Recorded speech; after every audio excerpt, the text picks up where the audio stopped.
ഇല്ല. ഈയൊരു വാർത്ത ഒരു ഫുട്ബോൾ ആരാധകനും തൃപ്തിപ്പെടാൻ സാധിക്കുന്നില്ല. ഹൃദയത്തെ നടുക്കും വിധമായിരുന്നു റയൽ മാഡ്രിഡ് ആ പ്രസ്താവന പുറത്തുവിടുന്നത്. സാബിയെ റയൽ മാഡ്രിഡ് സാക്ക് ചെയ്തിരിക്കുന്നു. അപ്രതീക്ഷിത വാർത്തയുടെ ഷോക്കിലാണ് റയൽ മാഡ്രിഡ് ആരാധകരും ഫുട്ബോൾ ലോകവും. Super Copa D España final മത്സരത്തിൽ ബാർസലോണയോടേറ്റ 3-2 പരാജയത്തിന് പിന്നാലെയാണ് ഒഫീഷ്യലായി റയൽ മാഡ്രിഡ് ഇക്കാര്യം പുറത്തുവിടുന്നത്.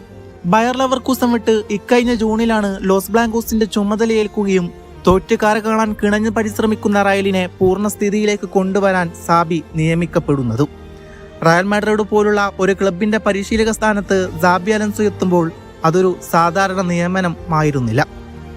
ക്ലബിന്റെ മുൻ ഇതിഹാസ താരമായിരുന്ന ഒരാൾ ആധുനിക ഫുട്ബോളിലെ ഏറ്റവും തന്ത്രപരമായ പരിശീലകരിൽ ഒരാളായി വളർന്ന് റയലിന്റെ ഹെഡ് കോച്ചായി എത്തുമ്പോൾ ആരാധകരുടെ പ്രതീക്ഷകൾ ആഘോഷത്തോളം ഉയർന്നിരുന്നു.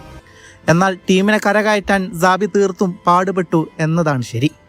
ഒരുപാട് പ്രതീക്ഷകളോടെ അതിലേറെ സന്തോഷത്തോടെ റയലിന്റെ മുന്നോട്ടുള്ള നീക്കങ്ങൾക്ക് മേൽ തന്റെ തന്ത്രങ്ങൾ അദ്ദേഹം അയച്ചു വിടുകയായിരുന്നു. സാബിയുടെ കീഴിൽ റയൽ മാഡ്രിഡ് കൂടുതൽ കൺട്രോൾ ബേസ്ഡ് ഫുട്ബോളിലേക്കാണ് നീങ്ങിയത്.